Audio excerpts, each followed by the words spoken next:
has claimed that 48 Iranian leaders were killed in the ongoing U.S.-Israeli military campaign against Iran, describing the operation as a major success. In an interview with Fox News, the U.S. president said, "Nobody can believe the success we're having. 48 leaders are gone in one shot." The joint campaign has focused heavily on Iran's political, military, and intelligence leadership, what military analysts call a decapitation strategy. Iranian state media says 43 members of the country's security forces were killed in a bombing of a border regiment headquarters in Mahran, near the Iraqi border. Tehran had blamed the attack on the United States and Israel and has vowed severe retaliation. Meanwhile, Israeli Prime Minister Benjamin Netanyahu has warned that strikes on Tehran will intensify in the coming days, signaling further escalation. Speaking from the rooftop of Israel's military headquarters in Tel Aviv, Netanyahu acknowledged Israeli casualties, saying the country was paying a price, but that the outcome of the war was not in doubt. Our forces are now striking in the heart of Tehran with increasing intensity, which will grow even stronger in the coming days. You, just you, building your app on Base 44. These are painful days. Yesterday, here in Tel Aviv, and now in Beit Shemesh, we lost precious people. My heart goes out to the families, and on behalf of you all, the citizens of Israel, I send wishes for a speedy recovery to the wounded. We are also bringing into this campaign the assistance of the United States, my friend, the President of the United States, Donald Trump, and the U.S. military. This combination of forces enables us to do what I have long hoped to do for 40 years, to strike the terror regime decisively.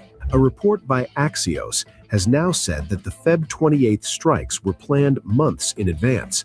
Trump and Netanyahu began discussing a follow-up attack on Iran as early as late December during a meeting at Trump's Mar-a-Lago residence. Iran's crackdown on protesters and fresh intelligence assessments about nuclear activity shifted Washington's calculus. Reports suggest Trump nearly ordered strikes on January 14, but instead authorized a major U.S. military buildup in the Middle East while planning a joint operation with Israel. And even as strike planning continued, the United States pursued nuclear talks with Iran. U.S. envoys Jared Kushner and Steve Witkoff attended negotiations in Geneva just days before the strikes. Officials say the talks were genuine, not a ruse, but expectations for a breakthrough were low. It was a narrow window. After the second round of talks, U.S. and Israeli officials reportedly concluded that February 28th presented a rare opportunity for Khamenei to meet senior aides in a single location. That window became the trigger, as by then, diplomacy had already collapsed under the weight of fundamental disagreements. With the killing of Iran's supreme leader Ayatollah Ali Khamenei now creating a leadership vacuum and both sides launching missile and drone attacks, fears are growing that the conflict could escalate into a prolonged regional war. A synagogue was hit in Israel by Iranian missiles, killing nearly 10 and wounding over 50.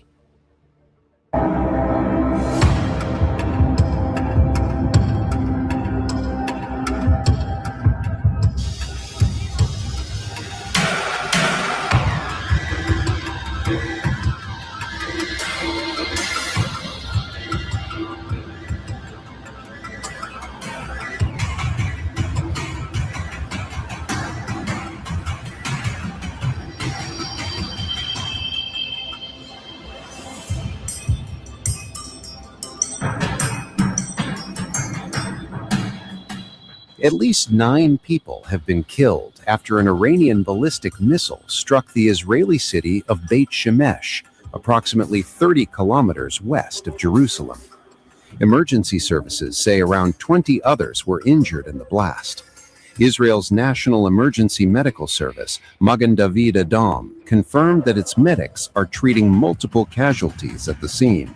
The death toll continues to soar. Among the injured is a young girl reported to be in serious condition. This is the result of the Iranian regime ballistic terror. As you can see, the ballistic missiles was aimed at a civilian neighborhood. This is a civilian building.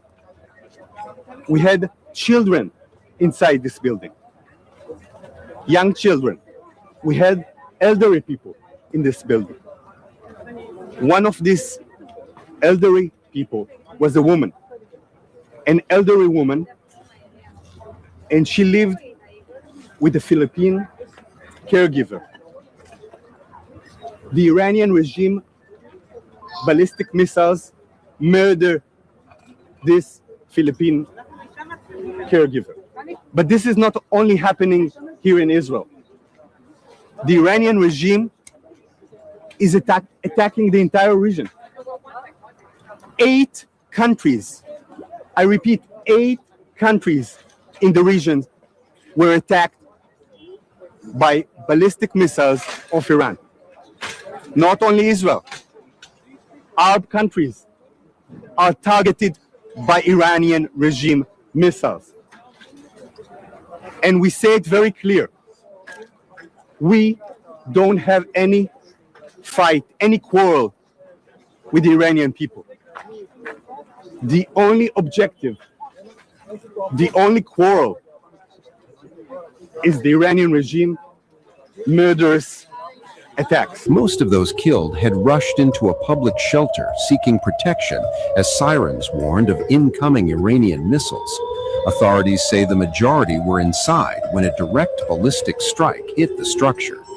While shelters protect against debris and near misses, officials say they cannot survive a direct impact of that magnitude. The Israeli military said search and rescue forces are operating at the impact site, alongside medical teams and a helicopter for casualty evacuation. Officials say efforts have focused on locating any additional victims trapped under debris and providing urgent medical care. The strike marks a deadly escalation as missile exchanges between Iran and Israel intensify. Beit Shemesh, a residential city, now bears the scars of the expanding confrontation, with families caught in the crossfire of a rapidly widening conflict.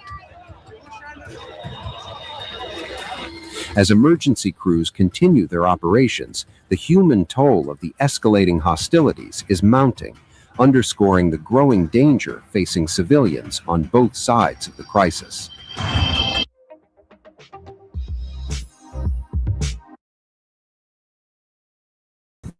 So peace and love, everyone. I hope you're having a good day.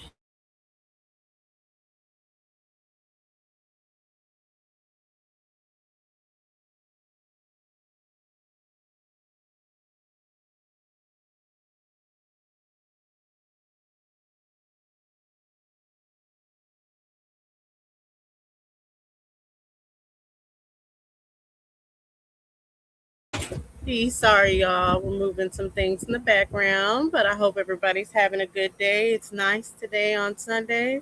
We're just going to go over a couple of things. Of course, everything that's happening right now with Trump. I've heard a few things in the YouTube streets, and just when people are having this conversation about Trump, I didn't know that it kind of changed to be this Republican, and a Republican president can do no wrong. Why is that? It seems like no one's even talking about what's really happening. And then we're going to talk about some other things that be happening in these YouTube streets. But good day, you guys. And I do want to go to this next video. Give me 1 second.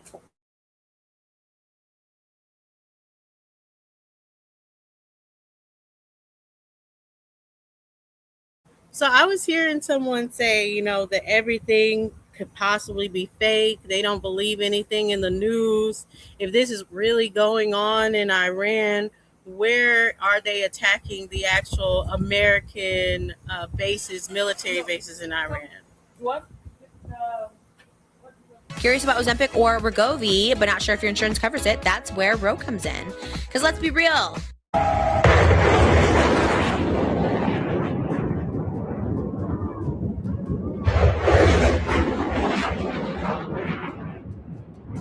Iran has intensified its retaliatory campaign across the Middle East, launching missile and drone strikes on American military targets and allied countries.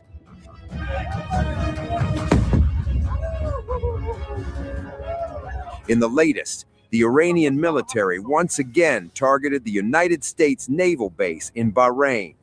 The footage showed Iranian missiles hitting the headquarters of the U.S. Fifth Fleet Naval Base. Although interceptors attempted to down Iranian missiles over Bahrain, they failed. Bahrain International Airport was also a target. An Iranian drone directly targeted the American military installation at the airport. Bahrain's Interior Ministry said the international airport was targeted with a drone, quote, resulting in material damage without loss of life, end quote. It also said authorities were securing the area. The U.S. Embassy in Bahrain warned on February 28th that it considered high-rise buildings unsafe. The U.S.'s Al Udeid Air Base in Qatar also came under the barrage of Iranian ballistic missiles. An online video shows Patriot air defense systems working to intercept the Iranian missiles tonight. It showed the successful interception of several targets, lighting up the night sky.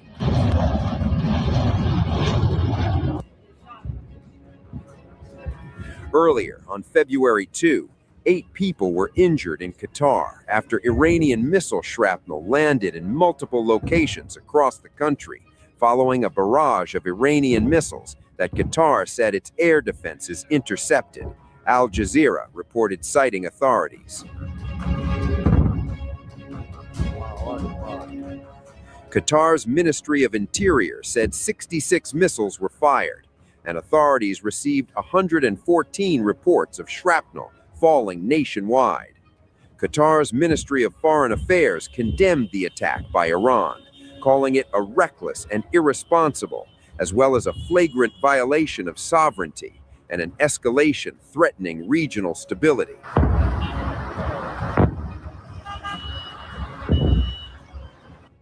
Meanwhile, Iran also targeted Israeli neighbor Jordan. A fire broke out on the streets after an Iranian missile strike, according to reports. On February 28th, the Jordanian armed forces intercepted and shot down 2 ballistic missiles. The military also said its air force was conducting aerial sorties to protect the kingdom's skies and safeguard its sovereignty.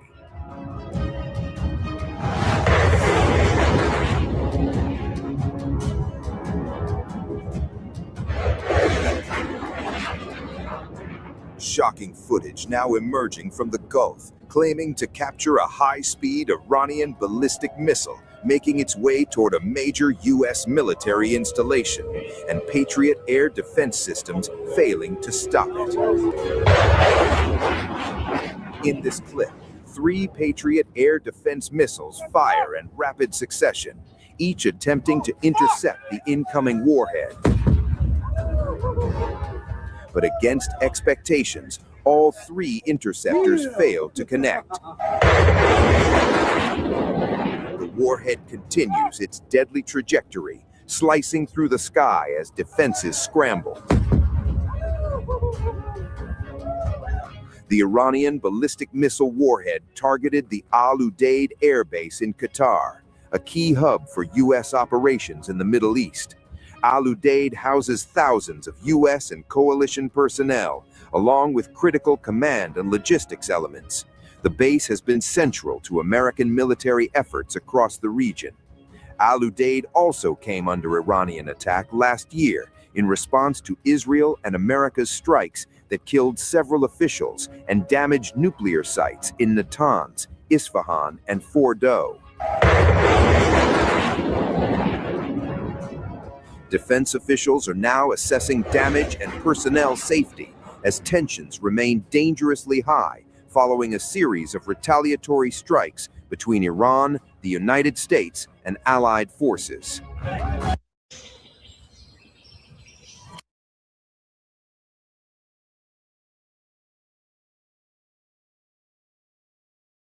So as you can see, this is very real. Things are happening right now. There's fights, missiles going back and forth.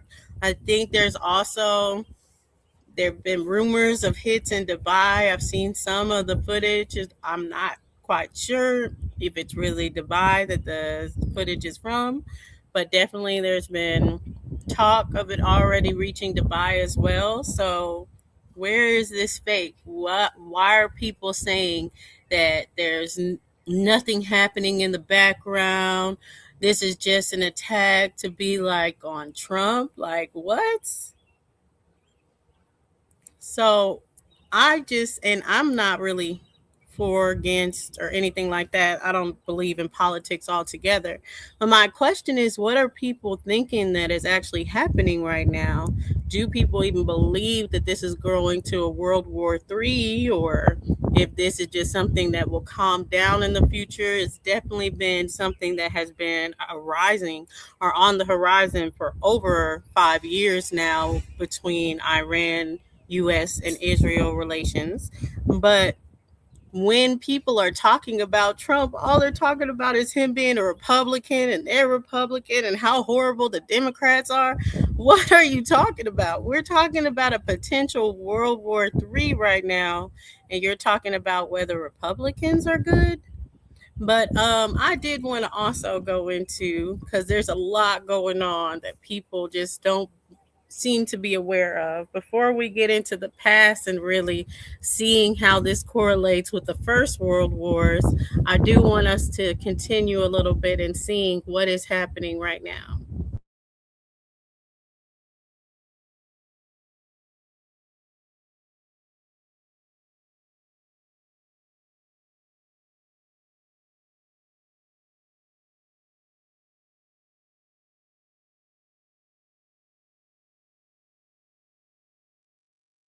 Dollars if there was a sustained closure of the Strait of Hormuz. Remember, we haven't seen oil prices that high since you go back to sort of the beginning of the Ukraine-Russia war. And why do I mention that? Because remember what happened to gas prices. We saw them go above $5 a gallon in some places. Now, this is an extreme scenario, but that is why the Strait of Hormuz is so important, because so much oil flows through there every single day. Yeah, Kelly, and already the ship tracking platform Marine Traffic is showing a 70% drop in vessel traffic through that region. For the point you've just made, shippers saying, you know what, let's avoid the conflict at the moment. That could have its own knock-on effect. What do you think then is the real likelihood of Iran choosing to close the strait altogether? It's already seeing this drop in traffic. So the good news is this is pretty unlikely for a complete and sustained closure. Number one, Iran has threatened to do this many times in the past, and they've never followed through with it. Number two, I mean, you've been talking about it your entire show. There is a huge military presence in the area. So if they were to try and do something like this, you would expect that to be swiftly rectified. And number three, this would be self-destructive for Iran. Remember, Iran's revenue mainly comes from the oil that it is willing to sell to countries like China that will buy that sanctioned oil. And so if they cut that off for other countries and other buyers, they're also doing that to themselves. Now, of course, this is an existential moment for Iran. They might choose to go forward with that. But everyone that I'm talking to is saying that is an unlikely extreme scenario. But what you will see is shipping companies say, I just don't want to go through there, or insurers, which will hike up the price to insure that oil. And all of those things do flow down to the price of oil. And when you do have oil traders looking at the situation, it doesn't mean that they're not going to get nervous that this might happen, even though it's unlikely. Yeah, really important details to consider. Kelly O'Grady, thank you so much.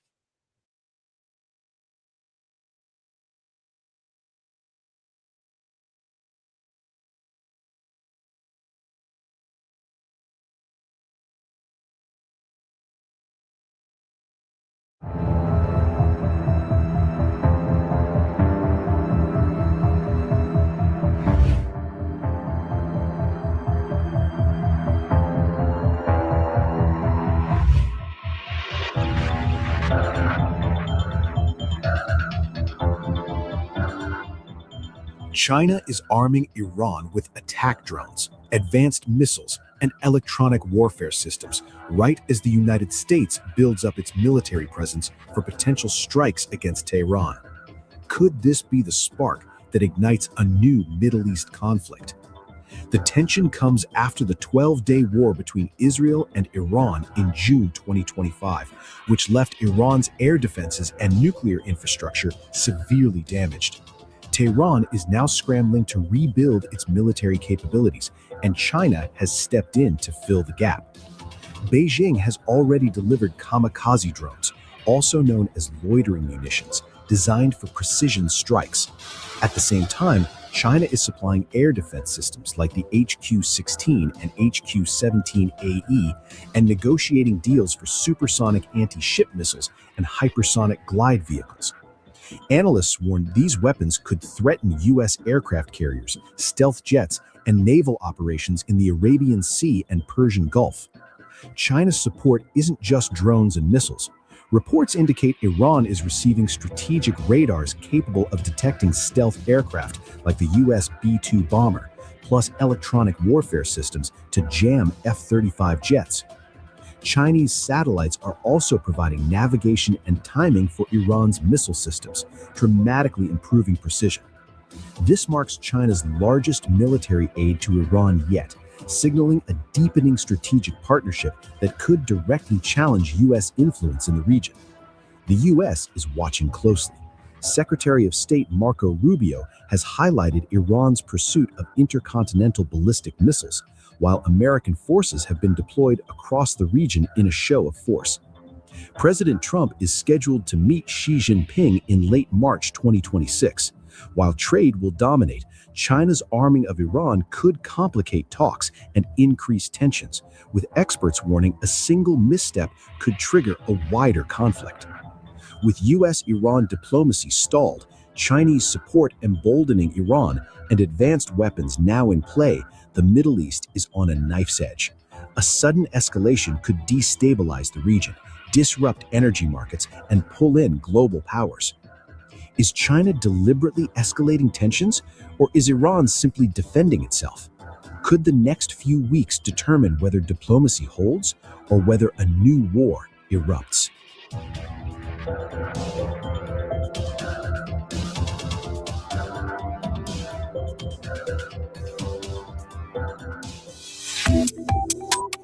Subscribe to One India and never miss an update. Download the One India app now.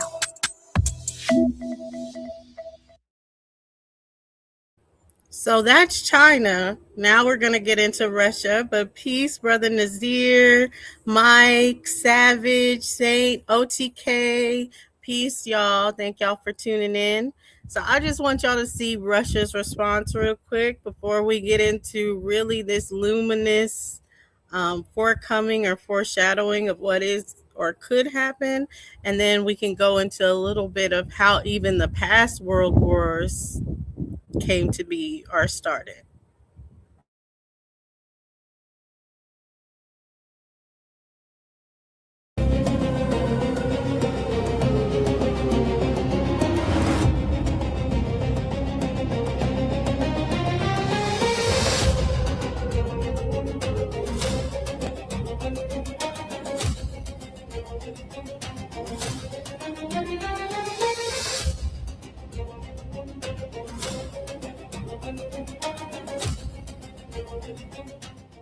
Russia has issued a blistering condemnation after the United States, and Israel launched airstrikes on Iranian territory early Friday morning.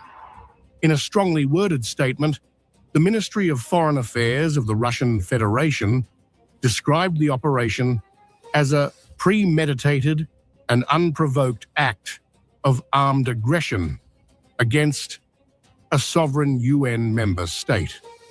Moscow says the scale and nature of the military political preparations leave no doubt that the attack was planned in advance and carried out in violation of international law. The scale and nature of the military, political, and propaganda preparations preceding this reckless step, including the deployment of a large military group of the USA in the region, leave no doubt that we are talking about a premeditated and unprovoked act of armed aggression against a sovereign and independent member state of the UN, in violation of the fundamental principles and norms of international law. The Kremlin has framed the strikes as reckless escalation, warning that the region is being pushed toward what it calls a humanitarian, economic, and possibly radiological catastrophe. Russia argues that bombing nuclear facilities operating under safeguards of the International Atomic Energy Agency is unacceptable and risks undermining the global non-proliferation regime anchored in the Treaty on the Non-Proliferation of Nuclear Weapons. According to Moscow, the American-Israeli tandem is ignoring the consequences for regional stability. Washington and Tel Aviv have once again embarked on a dangerous adventure, which is rapidly bringing the region closer to a humanitarian, economic, and possibly radiological catastrophe. The aggressors' intentions are clear, and they are openly declaring them: to destroy the constitutional order and eliminate the leadership of an undesirable state that refused to submit to military dictatorship and hegemony. In one of its strongest accusations, Russia says the responsibility for any chain reaction of violence will lie entirely with the United States and Israel. The statement warns of unpredictable consequences and a spiral of escalation that could engulf the wider Middle East. Moscow argues that such actions could ultimately encourage countries across the region to pursue stronger deterrent capabilities, calling on the international community, including the United Nations, to deliver an objective and uncompromising assessment. Russia has demanded an immediate return to political and diplomatic negotiations. The Kremlin says it remains ready to assist in finding peaceful solutions based on international law, mutual respect, and balance of interests. But with military strikes underway and tensions surging, the warning from Moscow is clear. The Middle East may now be standing at the edge of a far more dangerous escalation. Russia has reacted sharply to the reported US-Israel strikes on Iran. Former Russian President Dmitry Medvedev accused Washington of disguising military intent behind diplomatic engagement. In a blistering message, he questioned the credibility of American negotiations with Tehran. The peacemaker has once again shown his true colors. All the negotiations with Iran are a cover-up operation. No one ever doubted that. No one really wanted to negotiate anything significant anyway. Medvedev's remarks signal Moscow's deep distrust of Washington's role in West Asia. By calling diplomacy a facade, he suggests the talks were merely strategic camouflage before strikes. The statement reinforces Russia's narrative that the United States uses negotiations as leverage, not resolution. He then reframed the crisis as a civilizational contest, invoking history to underline endurance and patience. The question is, who has more patience to wait for the inglorious end of their enemy? The USA has only existed for 249 years. The Persian Empire was founded more than 2,500 years ago. Let's see in about 100 years. The message is unmistakable. Moscow is aligning rhetorically with Tehran and portraying this confrontation as a long-term geopolitical struggle rather than a short-term military escalation. As tensions deepen in West Asia, Russia is signaling that it sees the battle not just in bombs and missiles, but in endurance and history.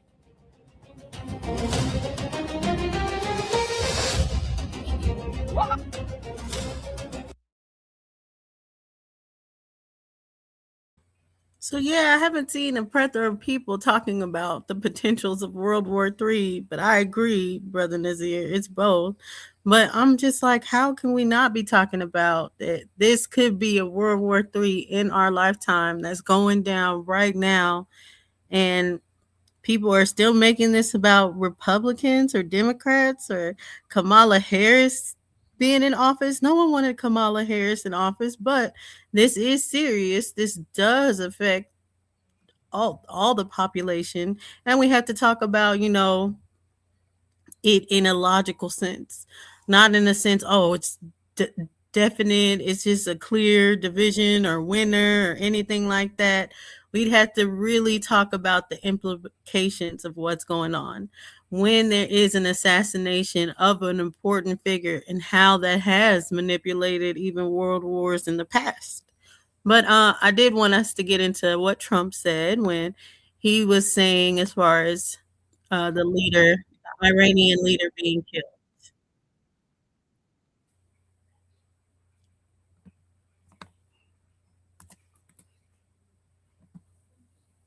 Good evening, everybody. I'm Casey Stiegel. The president and Israeli officials say a joint attack on Iran early this morning killed the country's reigning supreme leader and some of his family. Tonight, the New York Times reports that one of the Ayatollah's daughters, his son-in-law, and one of his grandchildren are among the dead. Now, President Trump says that the assassination now gives the Iranian people their, quote, greatest chance to take their country back. The Israeli military says it targeted multiple Iranian leaders in the opening attacks. The Iranian military is threatening a, quote, severe and regret-inducing punishment. That included the compound that served as the supreme leader's living quarters and offices. Satellite images appear to show significant damage to the complex. Iran, within the last few hours, officially confirmed the death through state media.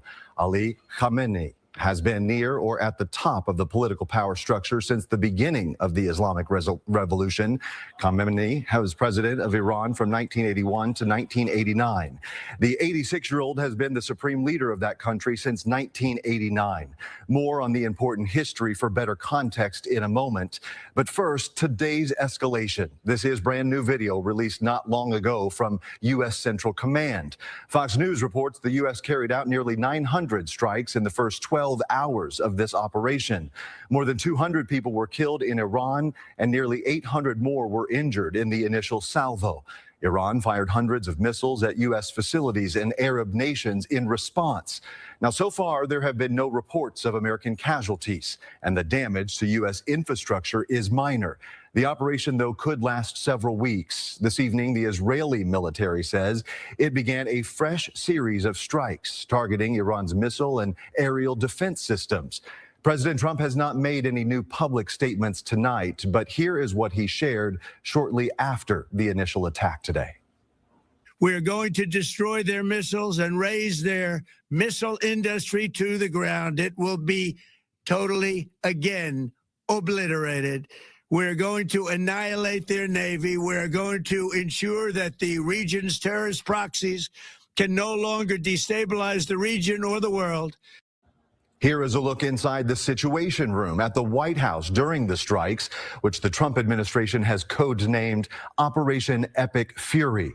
Now, we just heard moments ago that the head of Iran's Revolutionary Guard was also killed in that attack. The president, the vice president, Trump's chief of staff, and Secretary of State Marco Rubio were all in that room. Rubio canceled a planned trip to Israel that was set to start on Monday. We want to take you live now. This is a live look at Tel Aviv, Israel, where it is a little after 5 a.m. Sirens have been going off periodically all night there. Iran's military has threatened additional strikes, which could happen at any time, targeting Israel and United States Mideast bases. Now, earlier today, at least one missile penetrated Israel's so-called Iron Dome defense system, causing damage to buildings in the city.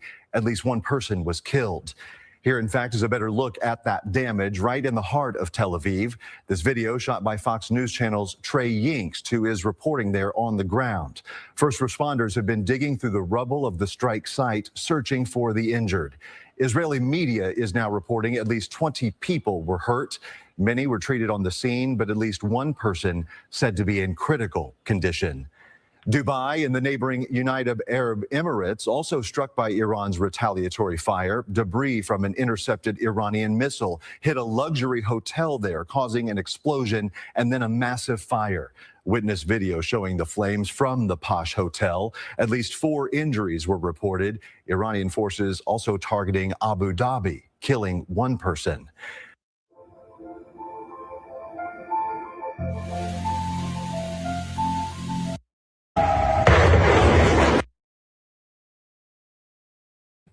So yeah, I mean, Trump used a lot of big words. We're gonna annihilate them. They're gonna be demolished, and perhaps they are gonna be. But to act like everything else is impenetrable and nothing is going on, there's no bombings, people aren't dying in American bases. That's not true. What's happening now is they're going to war, and I agree completely, brother Nazir. Like, this now has made everyone like into blind patriots, especially in this community. But whether you're like FBA, Aboriginal, American Indian, any form of Americans, it's like this blind patriotism that means like, oh, we're Republicans, and not knowing the difference between the U.S. government has always been corrupt and opposed to our lineage in particular, versus what it just means to have the American lineage. So it's like the U.S. government can do no wrong, and we can actually see what's going on or talk about what's going on in the news, especially if it brings any kind of negativity to the United States. But our lineage isn't tied to the United States. Like, we have to be clear on what's going on when these things are going down. And I think there's just too many conspiracies, too much war isn't real. None of this is really happening when this really is going down. This is really happening as we speak. And the First World War started with an assassination. So let's go ahead and go back, take a little bit back, so we can know what went on before to see what's forthcoming for all of us.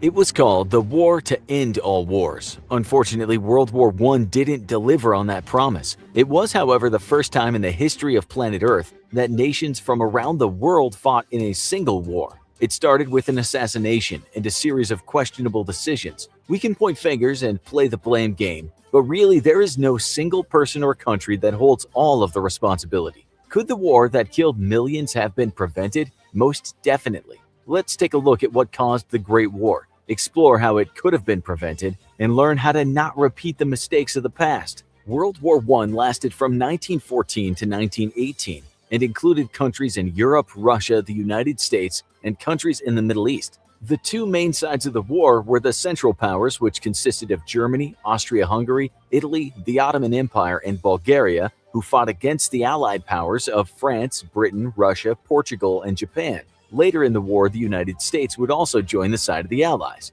But what happened? Why did all of these nations get involved in one of the most disastrous wars in history? Let's explore the mechanisms and missteps that led to the First World War. Although there were many players in World War I, the conflict started with Serbia and Austria-Hungary. The Serbian government was eager to claim more territory for the nation. Serbia was already in a state of aggression due to the Balkan Wars that just ended a year before the start of World War I. After the Balkan War, Serbian nationalists wanted to liberate the South Slavs of Austria-Hungary, thus unifying the Slavic peoples under one nation. The extreme nationalism led to the assassination of the Archduke Franz Ferdinand, who was heir to the Austro-Hungarian Empire. At 11:15 a.m. on June 28, 1914, Franz Ferdinand and his wife Sophie, Duchess of Hohenberg, were shot to death in Sarajevo, Bosnia by Gavrilo Princip. Princip was a Serbian extremist who had connections to a secret society called the Black Hand. The assassination was the match that ignited the First World War. However, there were many other factors that led to the powder keg that would explode. Should the assassination of Franz Ferdinand have led to an all-out war? Probably not. There's more to the story here. In the shadows lurked Kaiser Wilhelm II, who may as well be much to blame as Gavrilo Princip in starting World War I. Wilhelm II was the leader of Germany, and he was diabolical. Kaiser Wilhelm II wanted a strong Germany that dominated Europe both economically and militarily in strength. He did not want Russia or Great Britain to have more influence and power than he did. Therefore, Wilhelm II allied himself and Germany with Austria-Hungary. He knew that if Austria-Hungary went to war with Serbia, then Russia would come to Serbia's aid. This would drag Russia's ally France into the conflict. We'll examine later why Wilhelm wanted this. Bob told us that they were going to test the alien craft that night. War to happen so badly. Kaiser Wilhelm II secretly funded Austria-Hungary in their endeavor to suppress Serbia. He allowed Germany to give Austria-Hungary a carte blanche or blank check. Basically, Germany would fund the war effort using their wealthy economy to ensure Austria-Hungary came out on top. With the assassination of their heir and the backing of Germany, Austria-Hungary felt empowered to start their war with Serbia. They sent Serbia an ultimatum with such harsh terms that it was impossible to accept. There was only one alternative: war. But there was more to the story. The decisions of Austria-Hungary and Germany were clearly geared toward war. It's undeniable that World War I started because of these aggressive decisions, but could the whole conflict have been avoided if other countries had made better decisions? Were there strings being pulled behind the scenes by the countries on both sides of the war? Let's find out. First, let's take a look at the Triple Entente nations, which consisted of a secret pact between Great Britain, France, and Russia. Could any of these nations have secretly wanted a world war to heighten their power? Could there have been a secret plot by the Allies to set up a war they would eventually win? Russia is, and always has been, a large, powerful nation. What could Russia gain from a war against the Triple Alliance of Germany, Austria-Hungary, and Italy? At first glance, Russia's role in World War I seems to be based around supporting their ally of Serbia, but as we look closer, it seems that Russia's alliance only played a superficial role in their decisions to go to war. In fact, Russia barely even tried to find a diplomatic solution to prevent the conflict. Instead, they immediately started to deploy troops and ramp up military production once Austria-Hungary showed aggression towards Serbia. It would seem Russia had no intentions on working out the conflict diplomatically. History shows it was Russia, not Germany, that mobilized its military first. Russia may have wanted the war to claim more territory and power for the nation, but there was another player on the Triple Entente side who may have played a behind-the-scenes role in starting World War I. France did not make any outwardly aggressive moves in the months that led to the outbreak of war, but they were making secret strategic moves. France may be the only reason that Russia prepared for war in the first place. During talks of what was to be done about the Central Powers, France offered Russia its own blank check. The stipulation was that Russia would help Europeanize the Austrian-Hungary Empire. France had an idea of what this part of the world should look like, and rather than entering directly into a conflict, they funded the Russian military to start a war that they could benefit from. France encouraged Russia's aggression toward Austria-Hungary and Germany. French leaders seemed to not like the idea of having a powerful nation of Germany right next door. If Germany was focusing on fighting Russia on the Eastern Front, it would provide France with the opportunity to either protect itself or launch an uncontested invasion into Germany from the Western Front. It would seem that things did not play out exactly as France predicted because of Germany's deployment of troops to fight on both the Russian and French fronts simultaneously.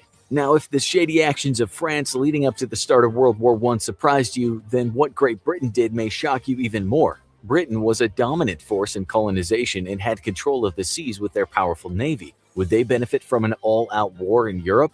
Germany was becoming powerful, both economically and militarily. Britain knew that this was a big threat to their empire. In the eyes of Great Britain's leaders, the world wasn't big enough for both a German empire and a British empire. If Germany continued on the path it was headed, Britain's global dominance of the seas and financial system would be threatened and perhaps lost. This was unacceptable to the leaders of Great Britain. These notions of loss of dominance may have driven Great Britain to stay out of diplomatic talks and instead encourage Russian aggression. It would seem that at the time, Great Britain had an inferiority complex when it came to Germany. They had failed to mediate during the Balkan Wars, and they refused to mediate during the lead-up to World War I. The thought process may have been that the more conflicts Germany was a part of, the more likely they were to be weakened. Great Britain had clearly won the naval arm race by 1910. It just seemed that it wasn't enough. They were still living in fear of Germany's threats, and it would appear rightfully so as history showed over the next several decades. It needs to be said that if Great Britain wanted to prevent war, they should have contributed to the mediation discussions. The fact that they actively avoided the mediation shows Britain might have had other motives, especially if war meant a weakened Germany. History is written by the victors. Therefore, history textbooks tend to attribute most of, if not all of, the blame for World War I to Austria-Hungary and Germany. You have to wonder who would be blamed if the outcome of the war was reversed. We discussed how the nations of the Triple Entente were by no means free of blame for the start of the conflict, but let's take a closer look at the motives and actions of the Triple Alliance, which was the secret pact between Germany, Austria-Hungary, and Italy. Let's find out if they really are to blame, like so many textbooks say. Other than retaliation, what was Austria-Hungary after? In a word, territory. Austria-Hungary wanted to add more land and people to its already large empire. More land equals more resources and more men for their military. Austria-Hungary had its sights set on Serbia for a while. The assassination of Archduke Franz Ferdinand allowed them to perfect the opportunity to make their dreams of taking over Serbian lands a reality. Austria-Hungary's desires were made clear when they offered an obscene ultimatum to Serbia. The ultimatum itself was delivered on July 23, 1914. It required Serbia to accept an Austro-Hungarian inquiry into the assassination of Archduke Ferdinand. The inquiry would be conducted solely by Austria-Hungarian investigators. Serbia also needed to suppress all anti-Austrian propaganda and eliminate any terrorist or extremist organizations within its borders. The leaders of Austria-Hungary demanded that an answer to the ultimatum be sent within 48 hours. However, the ambassador to Serbia delivered the ultimatum and immediately left the country to return back to Austria-Hungary. He already knew what was going to happen next. There was no way that Serbia would accept the ultimatum. This meant war. The ultimatum served one purpose. Austria-Hungary knew Serbia would never accept their terms, but they also knew if they attacked without warning, it would make Serbia look like the victim. By sending the ultimatum, it pushed the burden of avoiding war onto the Serbian government. This way, Austria-Hungary created the illusion of giving Serbia a chance to stop the war. When they didn't, Serbia would look like the bad guy. But the ridiculous ultimatum did not stand up to the test of history, and Austria-Hungary is still seen as the aggressor. Really, what it came down to was that Austria-Hungary wanted to control more territory in the Balkan region. They needed a reason to go to war with Serbia to secure that land, and they found it in the assassination of their Archduke. Was the assassination a reason to conduct an all-out war? Probably not, but it was sufficient enough reason for the Austria-Hungary government at the time. However, none of this would have been possible without one key player, and I'm sure you can guess what's coming next. Germany. In the eyes of many historians, Germany is to blame for the First World War. Why was Germany considered the most responsible in a conflict they did not directly start? It's mostly because they alone had the power to stop the war between Austria-Hungary and Serbia. All they needed to do was withdraw their blank check, and Austria-Hungary would not have the financial ability to support a war with Serbia. This would have kept Austria-Hungary in check, and they would have never issued their ultimatum. Germany also knew that if Austria-Hungary went to war with Serbia, Russia and France would both get pulled in. It was almost as if Germany needed to find a way to declare war on their competitors in the region without doing it themselves. Germany could never just outright declare war on the other nations, or they would risk unifying the entire continent of Europe against them. But by strategically destabilizing the Balkans, they could goad Russia and therefore France into a war with their ally, thus allowing Germany to start a war to suit their needs. The other reason that Germany wanted war was because it had peaked as a nation. If Germany allowed the rest of Europe to catch up, they would lose power and prestige. This upset no one more than Kaiser Wilhelm II, who was an angry militaristic autocrat. He believed that he was predestined by God to lead his country to greatness. He hated diplomats and maintained that the only way to ensure Germany's spot of power was through war. He knew it was now or never if Germany was going to become the predominant world power. When a power-hungry autocrat is in charge of one of the world's most wealthy and armed nations, there's only one outcome: war. In the end, World War I was caused by many different factors and countries. There's not just one person or nation to blame. However, some are more responsible than others. If the leaders of Europe were less hungry for power and more willing to sit down and negotiate, the war could have been avoided. Make no mistake, World War I was not unavoidable, but the leaders in charge saw war as a desirable outcome, or were forced into it by their allies, a situation that would repeat itself again 21 years later. If you're interested in more World War I information, check out 50 insane World War I facts that will shock you. Or if you want to know how World War I and World War II stack up, watch World War I versus World War II. How do they compare? This video is brought to you by Captivating History. World War II was the most devastating and in most cases the cruelest conflict in human history. If we look at it from our current perspective, it seems unthinkable that anyone would intentionally launch such a devastating war. It may surprise you to hear that it was just as shocking to many people at the time as well. Parts of the world, Europe in particular, had yet to recover from the horrors of the First World War. Millions had vowed that they would never get sucked into another global conflict, and yet, 2 decades later, it happened again. For years, historians treated the causes of World War II as separate from the causes of its predecessor. However, the lead-ups to the First and Second World Wars are inseparably linked.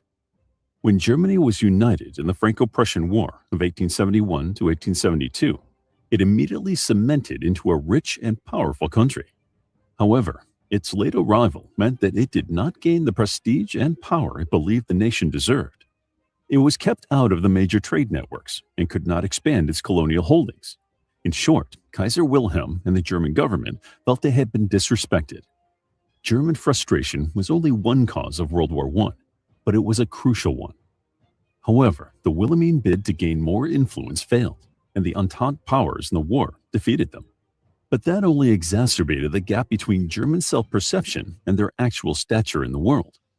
The Great War, as it was called at the time, was incredibly costly for the victors. They also blamed the Germans entirely for the outbreak of the war, even though there were other important causes. Therefore, the winning side, especially Britain and France, was hungry for revenge. As a result, the peace agreement that ended that war focused far more on punishing Germany than constructing a sustainable peace agreement.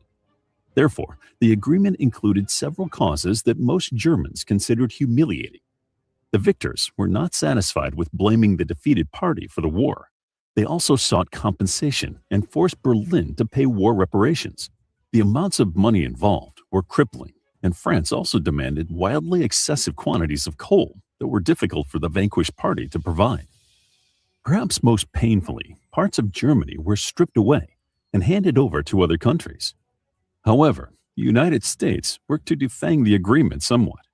Through their insistence, Germany was allowed to rebuild its economy and retain sovereignty.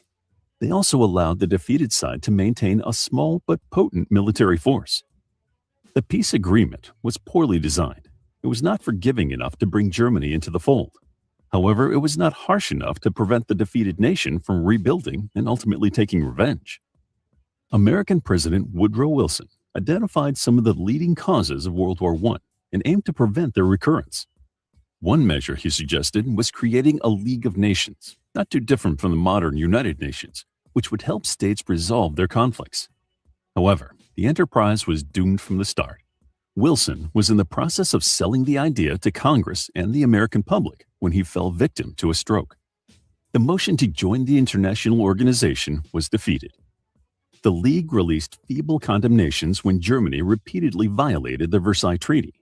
Japan ran amok in Manchuria, and Italy invaded Abyssinia. The neutered League of Nations was unable to prevent future conflicts. Rather than obey it or even respect it, nations such as Japan and Germany left the organization and ignored its resolutions. Germany was already a partial democracy before World War I. However, after the conflict, they adopted a fully democratic system with a capital in the city of Weimar. However, the catastrophic events of World War I had undermined faith in liberal democracy throughout the world. Many turned to communism, while others feared the specter of nationalization and redistribution and turned to fascism instead. Like many other countries, Weimar Germany was caught between both forces. Despite the reparations and rise of ideological extremism, the Weimar Republic limped on until the Great Depression. The ensuing inflation and poverty engulfed Germany and led to the demise of the regime. Adolf Hitler and the Nazi Party took advantage of the weakness of the Weimar government and blamed reparations for the state of the German economy. He also exploited the fear of communism and anti-Semitism prevalent amongst the middle class to cement support. These factors allowed the Nazis to pursue a policy of unparalleled racist expansionism. By the time Hitler and the Nazis had come to power, many citizens and leaders of democracies recognized the inequities of the Versailles Treaty. Indeed, the shock of seeing virulent nationalism and anti-Semitism take over the country hastened the long overdue recognition. This belated, though accurate, recognition ended up being problematic. The oppressive clauses of the agreement had unfairly burdened the Weimar Republic. The former Entente powers should have recognized the need to strengthen that government. However, once the Nazis were in power, the democracies required a strong policy to counter their ambitions. Instead, they laid down their guard and attempted to satisfy Hitler's demands to avoid war. The British policy was particularly problematic. Hitler made escalating demands and moves in the 1930s to strengthen the German military and territorial position. Though he had written his entire manifesto for massive expansionism in the book Mein Kampf, the leadership in London believed this was posturing. Successive governments, particularly the one led by Neville Chamberlain, turned a blind eye to increased German provocations. At first, the demands of the Nazi Führer seemed to fall under the category of revanchism, defined as the desire to reverse territorial losses. In 1936, the German military remilitarized the industrial Ruhr area in violation of the Versailles Treaty. The French and the paralyzed League of Nations' lack of reaction encouraged Hitler to continue his policy of brinkmanship. In 1938, Germany annexed Austria, which had never been part of it. However, many observers accepted it, as Austria and Germany shared a language and many cultural similarities. World War II was fought on two major fronts, the European theater and the Pacific one. Correspondingly, both areas played an important role in causing the conflict. Just like Germany, Japan was dissatisfied with the peace agreements ending World War I. They had fought, ironically enough, against Wilhelmine Germany. However, the sacrifices of the Japanese were not recognized by the Allies.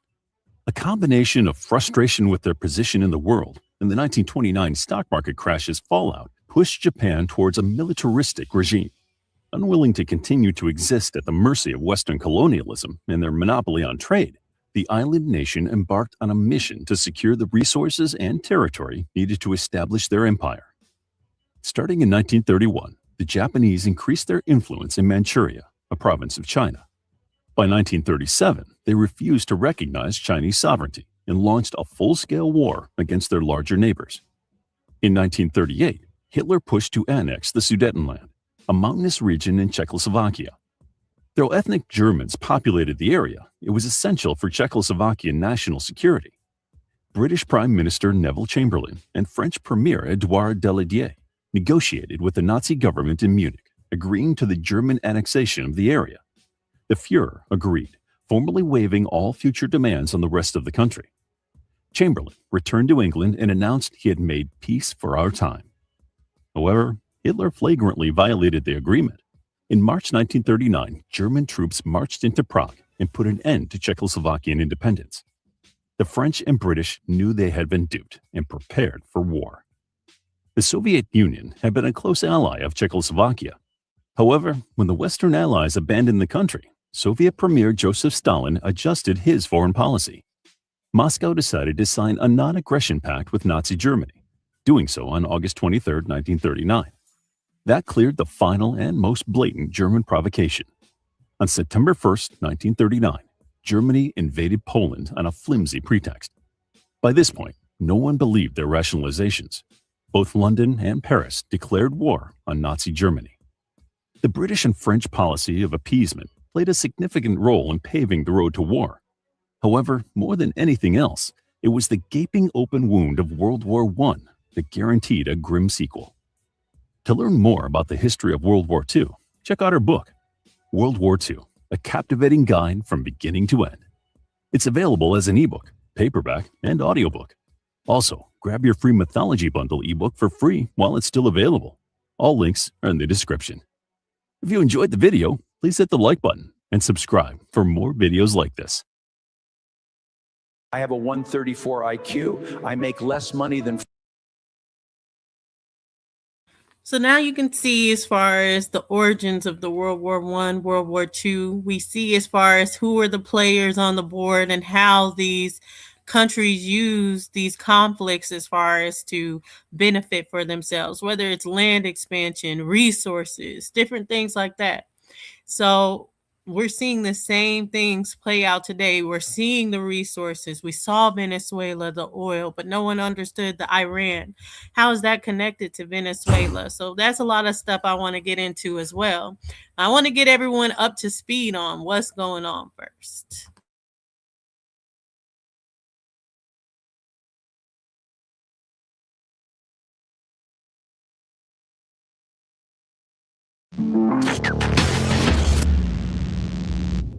For many years, Iran has defined itself in part by its opposition to my country.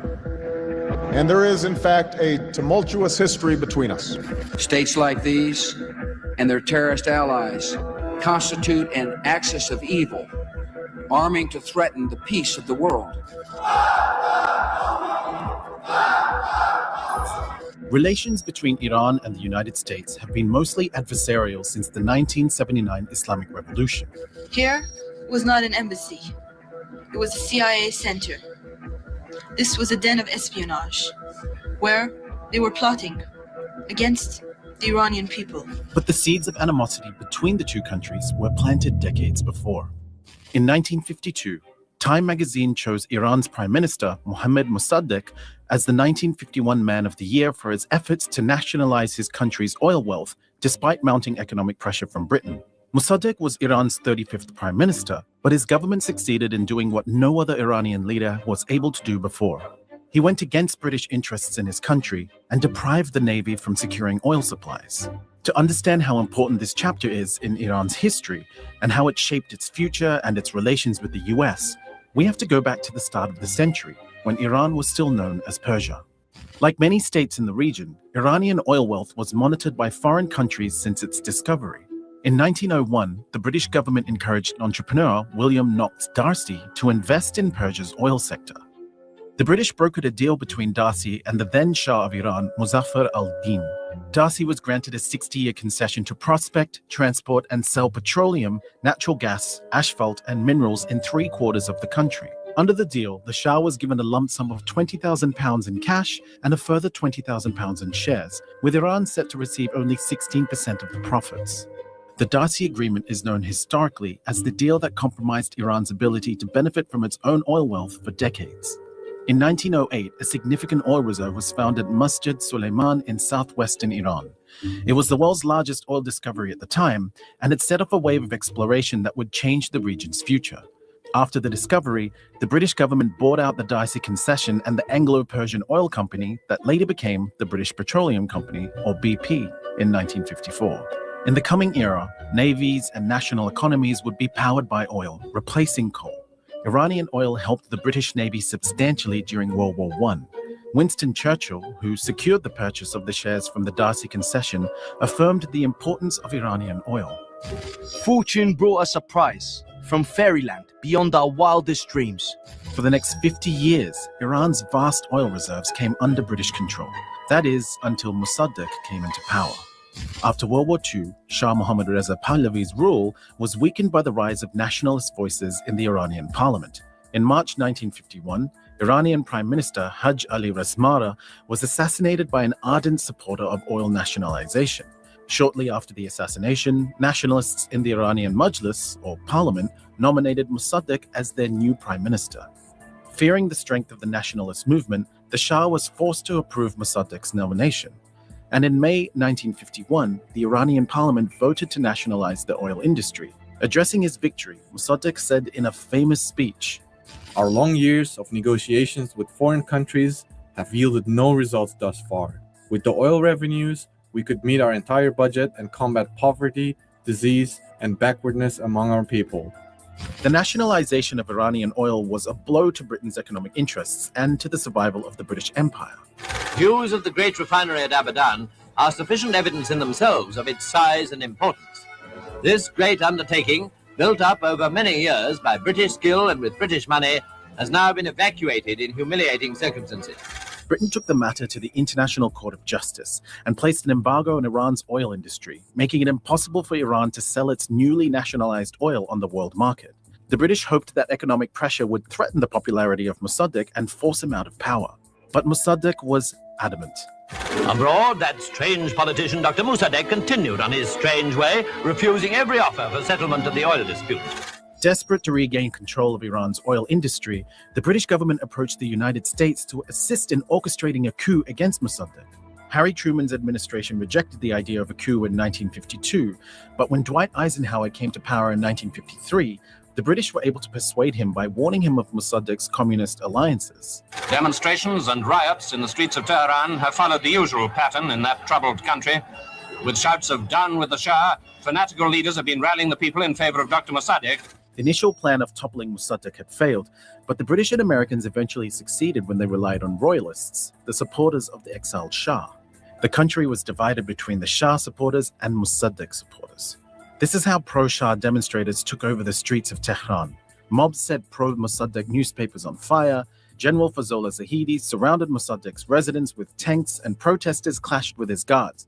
Mossadegh and his cabinet eventually surrendered, and General Fazollah Zahedi became Iran's new prime minister. The US then restored the pro-Western regime of Shah Mohammad Reza Pahlavi to power. This was the first foreign intervention orchestrated by the newly formed CIA. The agency, with the help of British MI6, overthrew the first democratically elected government in the country. It was the beginning of the sequence of events that shaped Iran's relations with the US today. In the military court at Tehran, where he's been on trial for treason, the Persian ex-premier, Dr. Mossadegh, demonstrates that he knows how to make an entrance. Mossadegh was imprisoned for 3 years, then put under house arrest until his death. His family were forced to bury him at his residence. The overthrow of Mossadegh transformed Iran from a constitutional monarchy into a royal dictatorship, marking the beginning of public hostility towards the US. In 2000, Secretary of State Madeleine Albright acknowledged for the first time the US's role in the 1953 coup. But the coup was clearly a setback for Iran's political development, and it is easy to see now why many Iranians continue to resent this intervention by America in their internal affairs. After the coup of 1953, the oil was back under the control of the British, and the US gave increasing support to the Shah of Iran. In 2013, Iran's parliament approved a bill for the government to sue the US for its involvement in the coup. The bill followed the release of declassified documents offering details about how the CIA carried out the coup as an act of US foreign policy. Campaign to install a pro-Western government in Iran. Target: Prime Minister Mossadegh and his government. Objectives: through legal or quasi-legal methods, to effect the fall of the Mossadegh government and to replace it with a pro-Western government under the Shah's leadership with Zahedi as its prime minister. In 1957, the US government helped the Shah establish its infamous secret police force known as Savak. Savak was tasked with monitoring the Shah's political opponents and even Iranians abroad. The agency tortured many Iranians, and its agents received training for interrogation tactics from the CIA. But the alliance between the Shah and the US turned a deaf ear to the growing anger in Iranian streets against the oppression of the Shah and US interference. In late December 1977, during a lavish New Year's Eve celebration, US President Jimmy Carter praised the Shah for making his country an island of stability. Iran, because of the great leadership of the Shah, is an island of stability in one of the more troubled areas of the world. Little more than a year later, animosity towards the Shah and US policies culminated in the Shah's ousting. Religious leader Ayatollah Khomeini, who played an integral part in the Shah overthrow, returned to the country after 15 years in exile. His return marked the beginning of more than 4 decades of animosity between Iran and the US.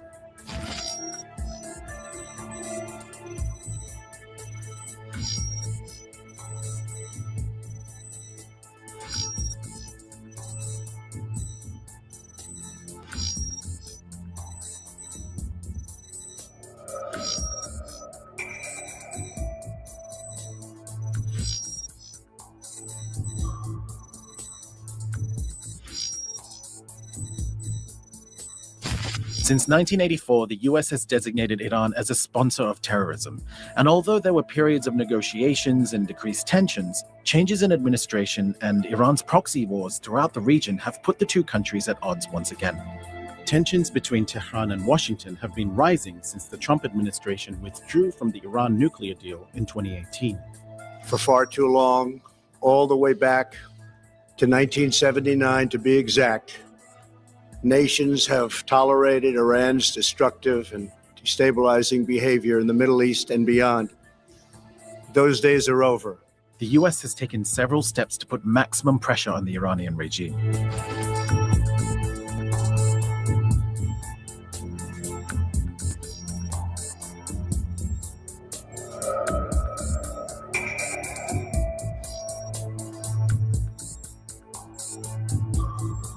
The campaign aimed to curb Iran's nuclear program and regional reach by draining its economy.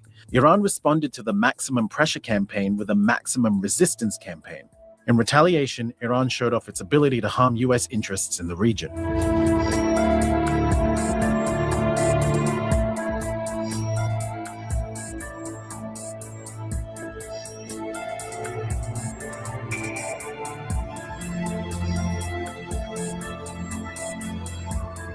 In January 2020, the US assassinated Qasem Soleimani, Iran's most revered military commander. Soleimani was the head of Iran's Revolutionary Guard's Quds Force.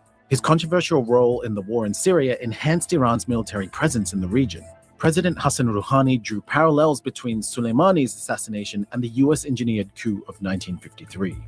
This crime that the US committed is similar to the coup attempt and similar to the downing of Airbus passenger flight in the Persian Gulf. This crime will never be forgotten. Trump said that by killing Soleimani, the US had saved many lives. But to many of these mourners, Soleimani, just like Mossadegh, was another national hero that the US removed from power against the will of the Iranian people.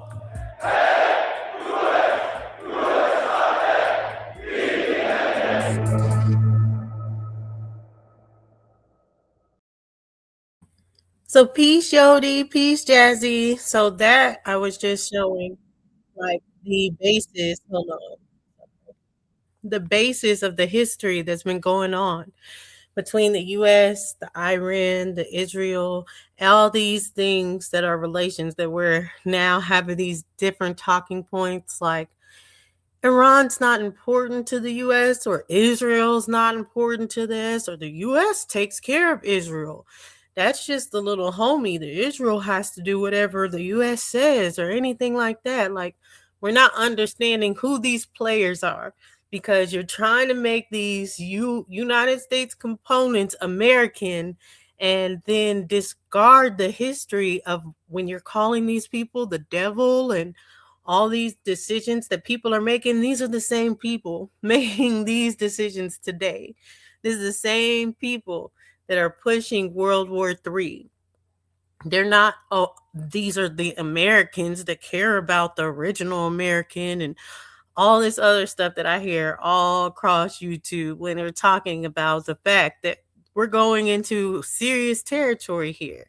How did World War I start? How did World War II start? Well, World War I started from an assassination of an important political figure by a Serbian. And then Germany utilized those moves to make the next moves as far as what would benefit them. What did they need? A resource, land and expansion, imperialism. And they saw this as the right step to make that move. And we're seeing that right now the United States government is particularly making the same moves. We've seen this play on Venezuela. Venezuela has everything to do with this in the oil tankers and everything that they were doing with the Venezuelan president. Up to now, when we're actually pushing for there to be countries joining into this war. So let's go to Venezuela for a little bit and remind people of what went down when it came to the Iran and Venezuelan relations.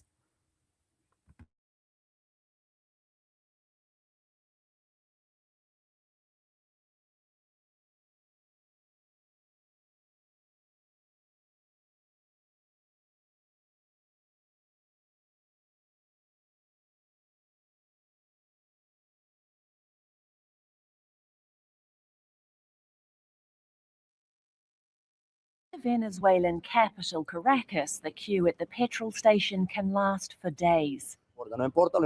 This is the richest country in the world, and we should not be like this because there is wealth, there is oil, there is everything.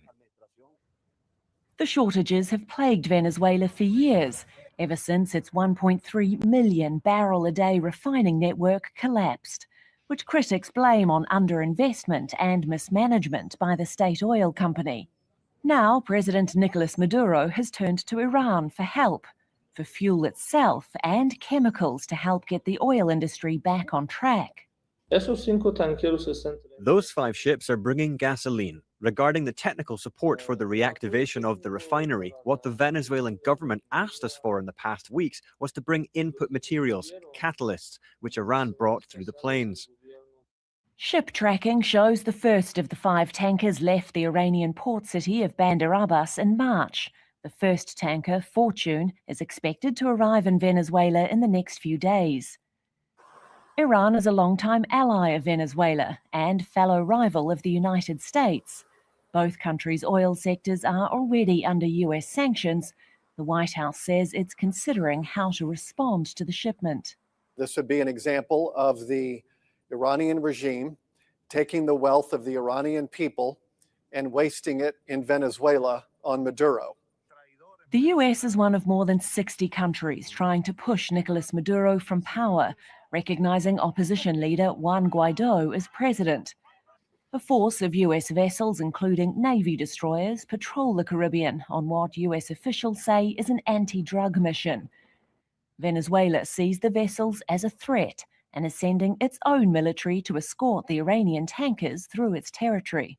In case this threat is materialized, it would constitute an actual armed aggression against a civilian Iranian vessel and against the Venezuelan people as a whole. Is unlikely.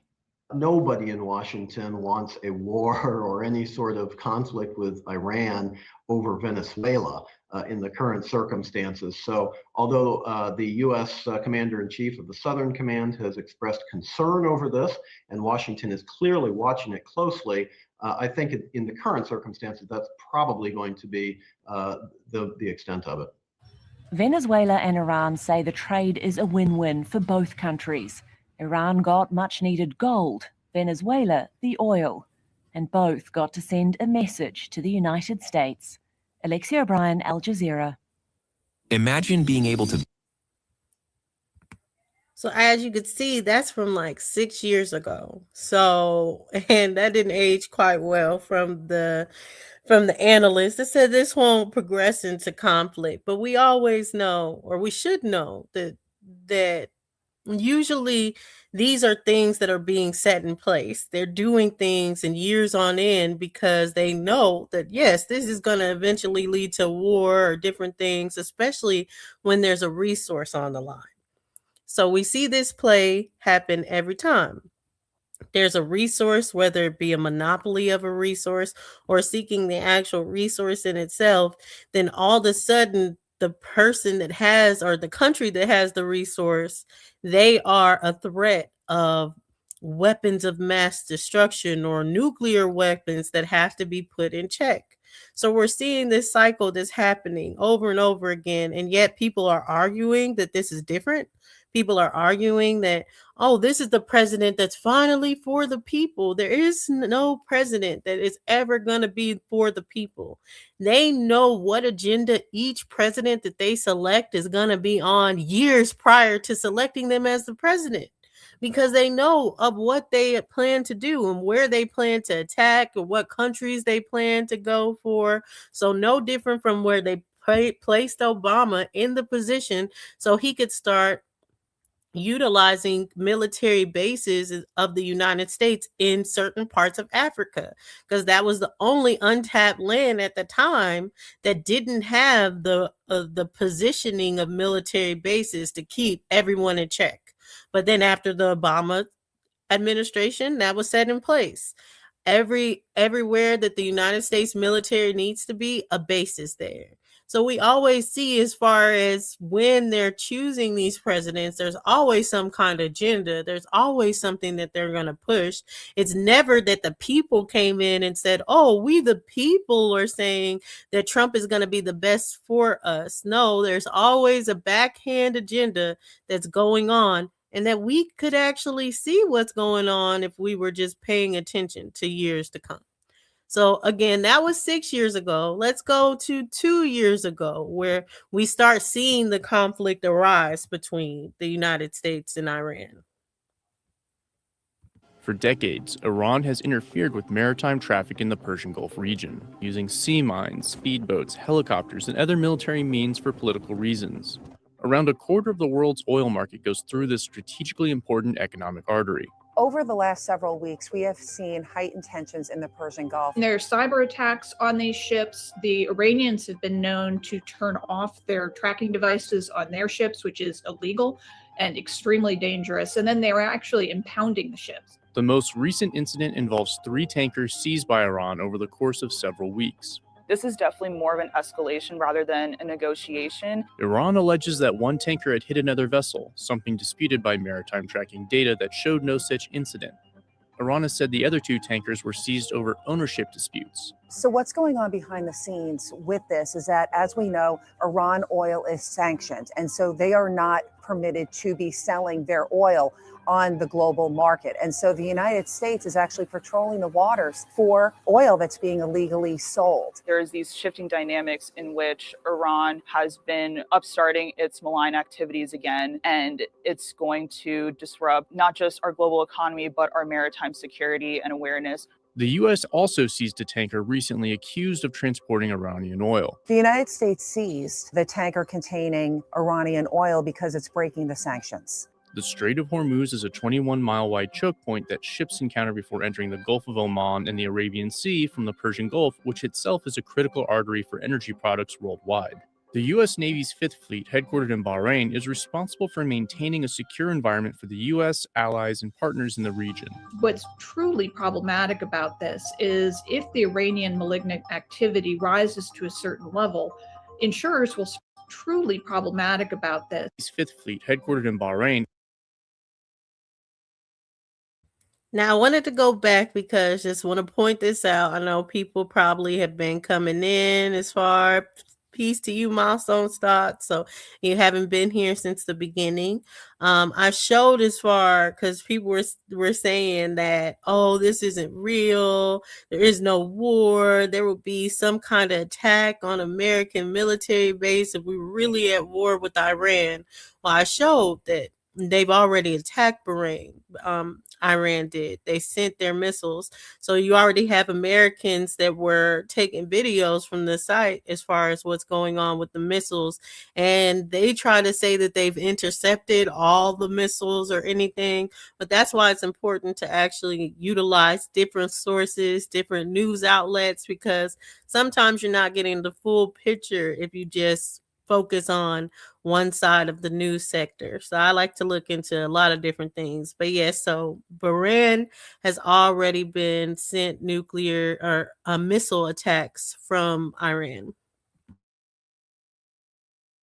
Is responsible for maintaining a secure environment for the U.S., allies, and partners in the region. What's truly problematic about this is if the Iranian malignant activity rises to a certain level, insurers will stop insuring these vessels coming in and out of the Gulf, and that's going to be extremely disruptive for international energy markets. Iran has threatened to close the strait in the event of a conflict which could rock the global economy. With the shadow war being fought between Iran and the U.S. over sanctions related to the Iranian nuclear program, could maritime traffic in the Gulf get caught in the crossfire?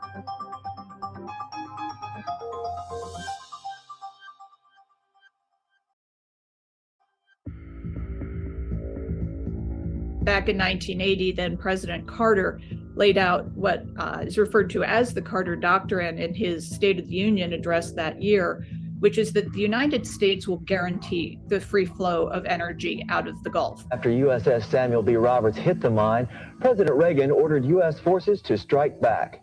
In the late 1980s, the U.S. fought a brief but violent battle over Iran mining the Persian Gulf during the Iran-Iraq War. They must know that we will protect our ships, and if they threaten us, they'll pay a price. In the decades since, Iran has invested heavily in speedboats, sea mines, drones, and missiles in an effort to offset the U.S. technological advantage in the region. Over the last several weeks, we have seen an increase in the tensions in the Persian Gulf, very reminiscent, if you will, of what happened in the 1980s. And as a result, we are seeing what we saw in the 1980s, where the U.S. Navy has now announced that they are going to be patrolling the waters even more closely to make sure that the flow of oil is secure. Close to 20 million barrels of crude oil per day go through the Strait of Hormuz, and Iran is the origin point for around 1.2 million barrels by itself. Where this Iranian oil ends up can be murky, but private analysts estimate that a large volume is ending up in China, despite a lack of corresponding customs data. At the start of the maximum pressure campaign, which saw the Trump administration levy heavy sanctions on Iran in an attempt to get a new nuclear deal, Iran saw its GDP growth drop to negative 1.8% in 2018. By 2022, Iran had a growth rate of 2.8%, which was still a far cry from the 2016 high of 8.8%. One of the most important commodities to transit the Gulf is oil, and the long-term disruption to the crude supply could have a devastating impact on global trade, even with U.S. energy production in a much better position than it was in the 1980s. The United States is no longer a supplicant to the Gulf for imports.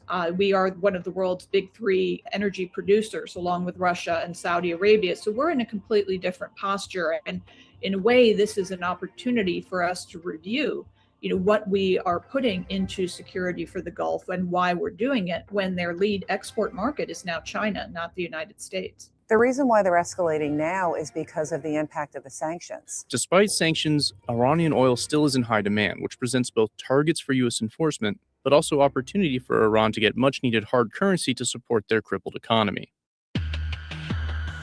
The Trump administration, in an effort to get more concessions out of Iran over their nuclear program, enacted what was known as the maximum pressure campaign. This included a variety of economic sanctions and other methods to compel Iran back to the table. These tanker seizures, whether this is a sheer coincidence or not, is happening around the time that we have just passed the 5-year anniversary of the Trump administration withdrawing from the nuclear deal. I think the timing of this is very compelling in that Iran is trying to first and foremost, preserve its regime.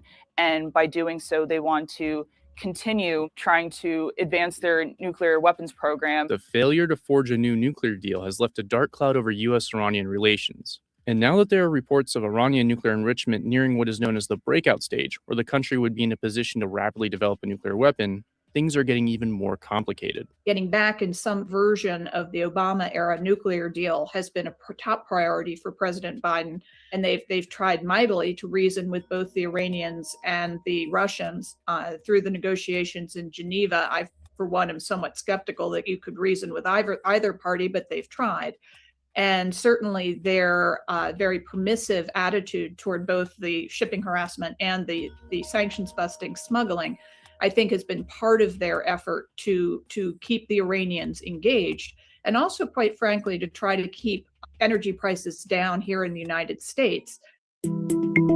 When important maritime regions become difficult to navigate, it can impact trade globally. I would say I would not be that worried because China is getting their oil from Iran. And so when you have a very large country buying up this oil, it is not in the best interest for Iran to shut down the Strait of Hormuz. Abraham Accords caucus members, they have actually introduced a bill called the Maritime Act to the floor to hopefully get something going from the congressional side of things. The U.S. has announced that it's moving more forces into the region to reinforce the Fifth Fleet. We have the Fifth Fleet, one of our largest naval installations at Manama, which is the capital of Bahrain. However, what comes next depends entirely on what happens in the Gulf. I think we need to review our strategy for them, but having them there is extremely useful. But at the same time, when you do beef up your presence, you increase your size as a target. And with the Iranians feeling quite emboldened now, one has to worry about the possibility that they will lash out on a larger scale.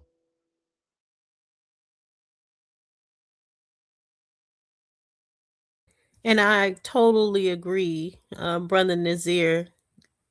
Multi-ethnic networks as far as newscasting, different things, even looking at what the opposite side says, the Iranian news versus the United States news and different things, because what you want to do is piece together the truth.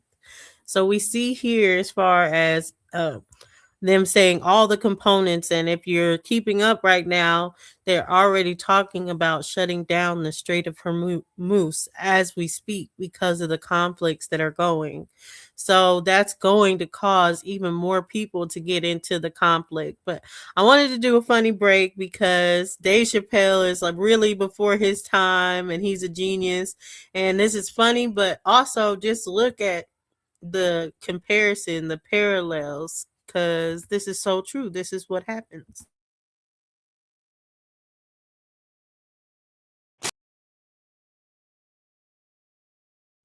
So yes, that was funny, but look how that started. Exact same thing.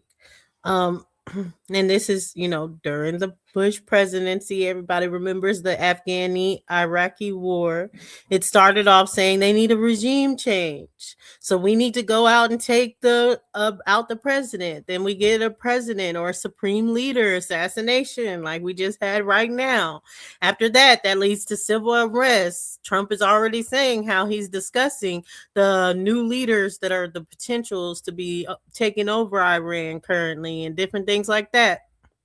But we'll see that the civil unrest only continues. As we can see, the launches and the attacks have already gone on Qatar, on Israel, on Dubai, all across the Middle East, as far as you see the teaming up of Russia, China with Iran, and the allies of the U.S. going on the side with Israel and the U.S.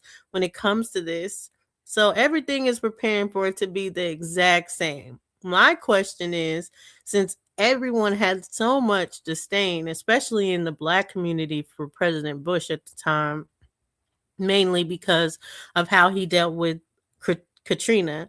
But when we're seeing someone like Trump do the same exact playbook, showing you that there is a playbook, showing you that's what these governments do. They put a president in place and then they have the same exact, oh, this is a terrorist. We need to take out this regime. There needs to be a regime change, assassination. After the assassination, there's civil unrest, and then you see us going into war. When you see this exact matrix loop, how can you say anything is different? How can you say that this is the president that's going to change all the rest of the presidents and finally be working on the people's behalf? We can see that that's not the case, that they're doing the same thing that they've always done. So what we need to do is really evaluate what's going on and how we should move forward. But I guess there'll always be these people that are just so gullible, that want to believe everything of the government or want to be so patriotic that they're stupid and they're not even seeing what's going on, or saying, oh, America, we got this, we gonna win no matter what. Well, what is it to even win when we're talking about going to World War III?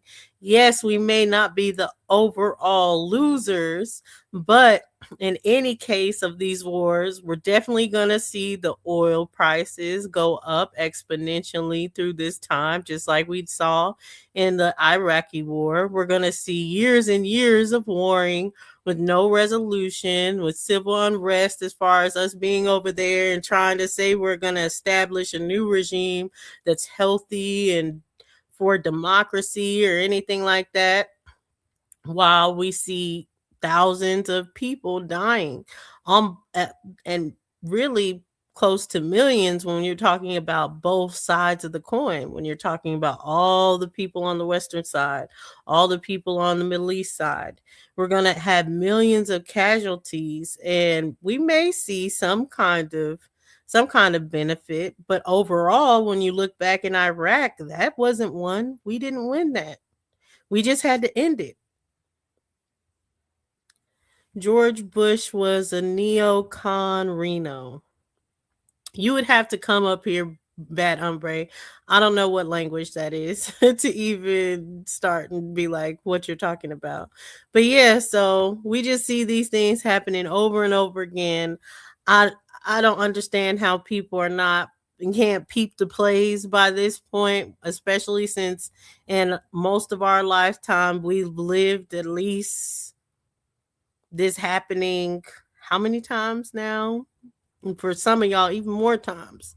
But at least This has been over 10 times in our lifetime where we've seen stuff like this go down. So how do we not peep the plays? How do we not know what's going on? How do we not know that this is about other things than they're telling us what it's about at this point in our lives?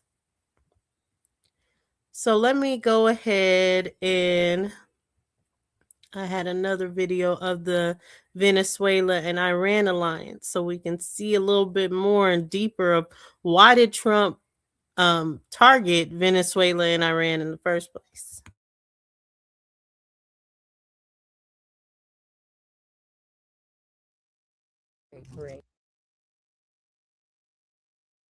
In Latin America. In June 2022, the presidents of Venezuela and Iran signed a 20-year partnership agreement to promote cooperation between the two countries. But why would the Iranian regime be interested in a country so far from home? This is actually nothing new. Iran's interest in embedding itself in a place like Venezuela is twofold. One, Venezuela's proximity to the United States, and two, the financial opportunities of the South American drug trade. The relationship between Iran and Venezuela has become increasingly strong ever since Hugo Chavez began his presidency in 1999. The two governments' shared animosity for the United States gave them common ground for cooperation, and between 2000 and 2012, dozens of diplomatic visits gave rise to hundreds of agreements in the areas of energy, tourism, agriculture, engineering, defense, and more. By 2012, Iran's investments and loans in Venezuela were valued at $15 billion. The Iranian government was sending Venezuela oil and gas, as well as civilian resources like cars and military infrastructure like drones. As both countries repeatedly came under new U.S. sanctions, Iran and Venezuela's strategic partnership continued to grow, with current presidents Raisi and Maduro aiming last year to increase bilateral trade from $3 billion to $20 billion. ارتباط بین ایران و ونزوئلا یک ارتباط راهبردی است که دو کشور رو که از منافع مشترک، نگاه مشترک، دشمن مشترک. Because of its close proximity to the U.S., Iran uses Venezuela as its home base in South America. Iran delivers weapons to Venezuela by air and sea that are very well capable of hitting U.S. territory. For example, the Iranian Mohajer 6 UAV that was displayed during a recent military parade in Venezuela has a flight time of 12 hours and a range of 1,200 miles, placing U.S. cities like Miami well within striking distance. Iranian Zulfajr boats armed with anti-ship missiles currently sit off the coast of northwest Venezuela. Even though these boats are not meant to go very far into the ocean, the missiles they carry are. Iran turned Venezuela into a land bridge to the extensive South American drug trade network in countries like Brazil, Colombia, Bolivia, and Mexico, among others. By sending operatives to South America from the Iranian Revolutionary Guard and its proxy military in southern Lebanon, Hezbollah, Iran creates financial opportunities abroad to fund its global terror machine locally. In 2018, for example, Hezbollah's treasurer, Assad Ahmed Barakat, was arrested in the triple frontier between Argentina, Brazil, and Paraguay. Barakat was a top figure in Hezbollah's drug trafficking and money laundering, and was the key financier of the deadliest terrorist attack in Argentina's history, the 1994 bombing of the Jewish Community Center. And just last year, Iranian President Raisi made visits to Cuba and Nicaragua to work on strengthening Iran's ties to their other allies in Latin America. Even though Venezuela is 7,000 miles away from the Middle East, Iran and Venezuela see themselves as part of the same team, enabling Iran to threaten the U.S. from close by and presenting an opportunity for Iran to expand its presence in the region. The Venezuela-Iran alliance is just one part of Iran's axis of terror and ongoing attempts to destabilize the Western world.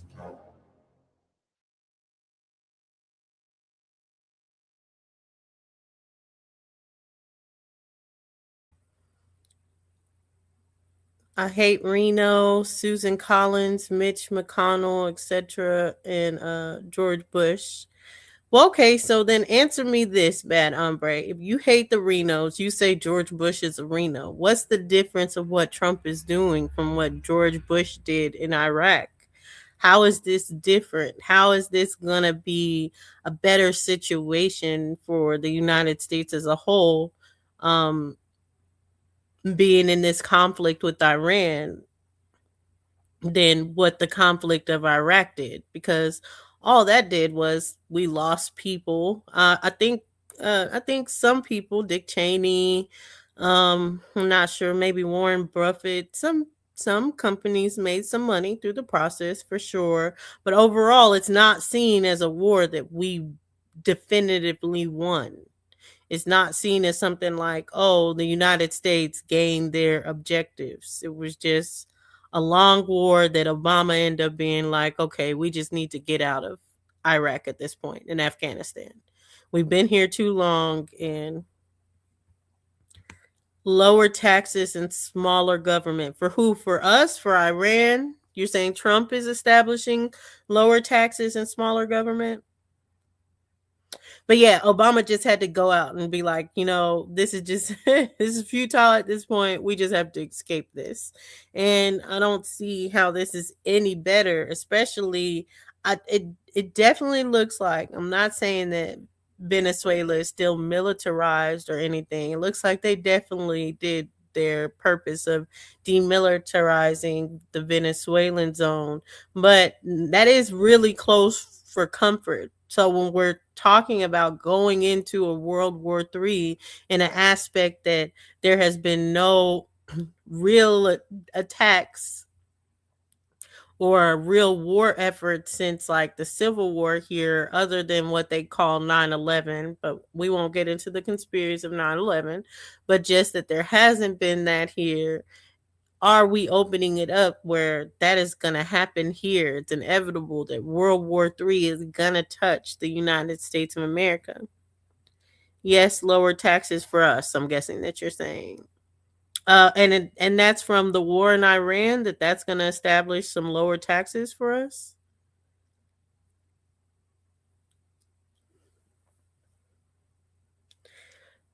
Or just domestically? I'm not debating. I mean, I don't see overall as far as if Trump is going to be a good domestic president. I think for the most part, the conspiracist in me, when I'm looking at it and I know the president is not something that is just in charge of the United States government, and we're not just following everything the president says. The president has its own bosses and different things, so they have their own agendas. Usually when there is a president like this that ends up pushing towards war efforts or something as big as like World War III or like the Korean War that happened with Lyndon B. Johnson, or sorry, the Vietnam War with Lyndon B. Johnson, he's still overall seen as a great domestic president that had great domestic policies for the people internally and different things. And I don't even think they even tear down cost of living or anything like that during his presidency. But the Vietnam War definitely tarnished how people look at him.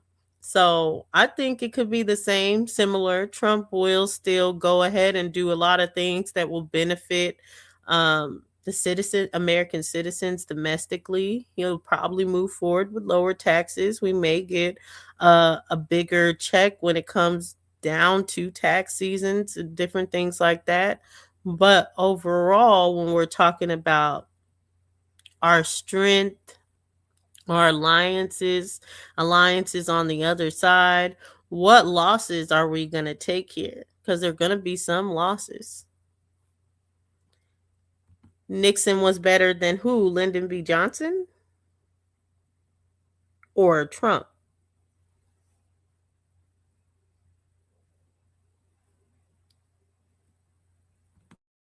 But hold on, let me get the next video.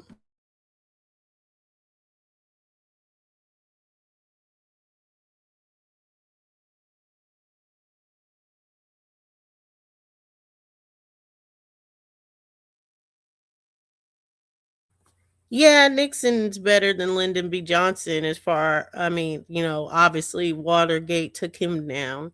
But again, that's what I'm saying. It's never like they don't do anything or good, even when you have like a disdain for any of these presidents.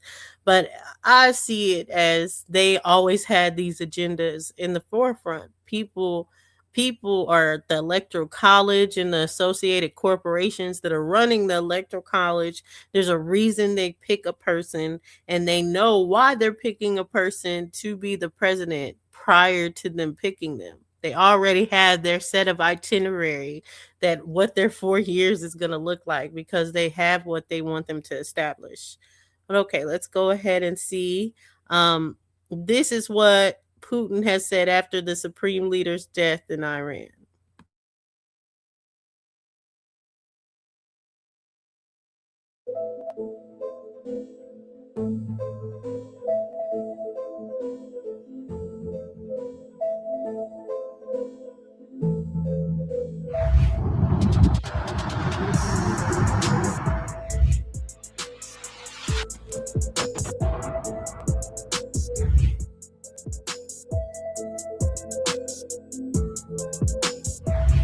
Russia's President Vladimir Putin has sharply condemned the assassination of Iran's supreme leader, Ayatollah Ali Khamenei, calling it a cynical murder that violates all standards of human morality and international law.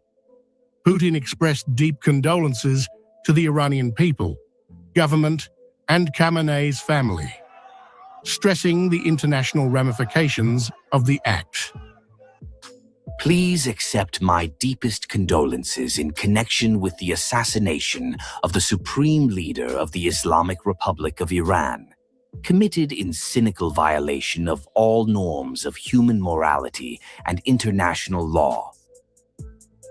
Putin described Khamenei as an outstanding statesman who strengthened Iran-Russia ties, emphasizing his role in shaping the Middle East and promoting bilateral cooperation. The Russian leader underscored that the killing could destabilize the region, with consequences far beyond Iran's borders. In Russia, Khamenei will be remembered as an outstanding statesman who made a significant contribution to the development of relations between the two countries, Putin stated. The Russian leader conveyed words of sincere sympathy and support to the family and friends of the slain Khamenei, the government, and the entire people of Iran. Russia's President Vladimir Putin has so far refrained from publicly commenting on the recent US-Israeli strikes on Iran, leaving analysts to read between the lines of Moscow's next move. Senior Russian officials have cautioned that the strikes risk pushing the region toward a nuclear crisis and could escalate tensions far beyond the Middle East. Despite Tehran's willingness to engage in the diplomatic process, it is once again being stabbed in the back. Moreover, the fact that Washington has been steadily increasing its military presence in the region for so long only confirms the fact that the aggression against Iran was premeditated. The actions of the United States and Israel risk turning into a humanitarian and economic catastrophe. The threats to nuclear, physical nuclear, and radiological safety are of particular concern once again.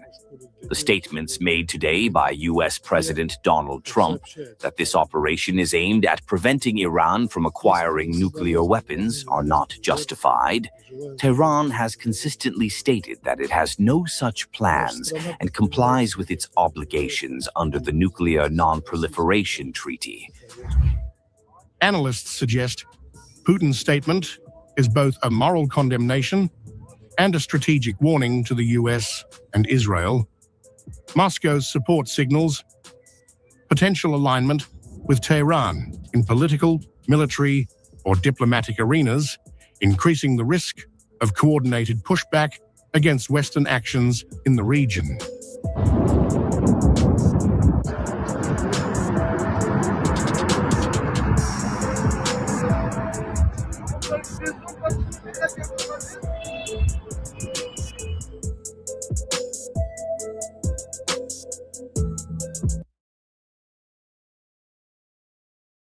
So y'all, Trump that can't do no wrong, people.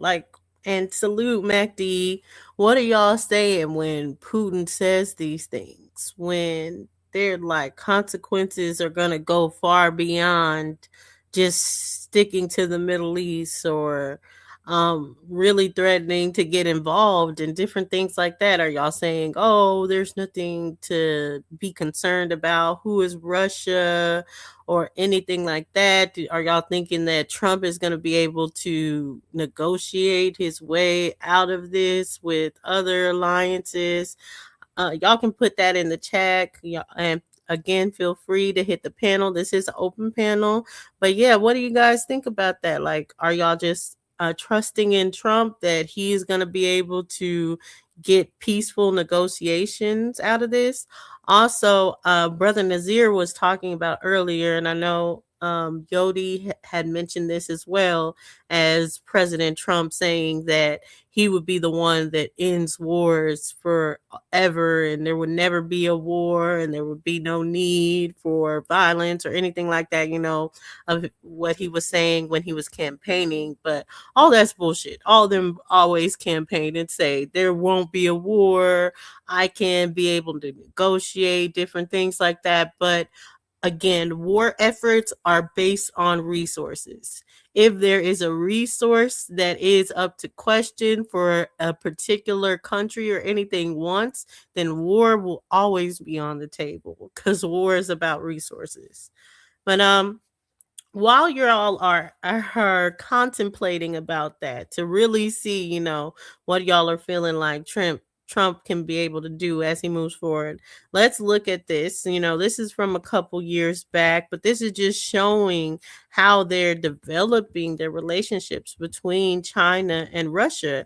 And now we see both China and Russia stepping to the table when it comes to the United States.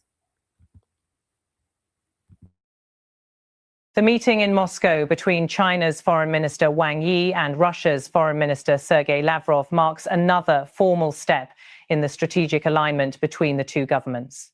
The talks took place on December 2nd, 2025, with both sides emphasizing continuity, coordination, and a shared approach to global political developments. The Russian Foreign Ministry released the official footage and transcript of the statements delivered after the meeting.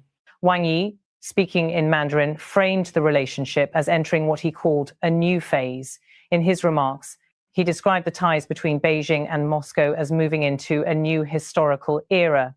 He said the direction of cooperation has been shaped by what he called consensus between the two heads of state, Chinese President Xi Jinping and Russian President Vladimir Putin.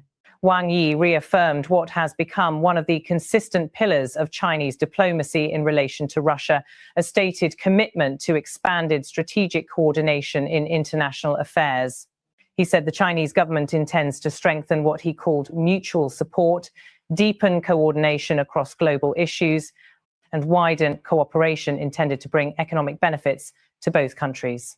In the opening part of his statement, Wang Yi referenced what he called a shared responsibility between China and Russia regarding how the events of the Second World War and the post-war framework of international institutions are interpreted today. He said the presidents of the two countries had agreed to jointly preserve what he called the achievements of the war and the post-war order. Wang Yi stated, in particular, the leaders of the two countries unanimously agreed to jointly preserve the achievements of World War II and the post-war international order, and to oppose any retrograde or counter-trend attempt to overturn the judgment on aggression.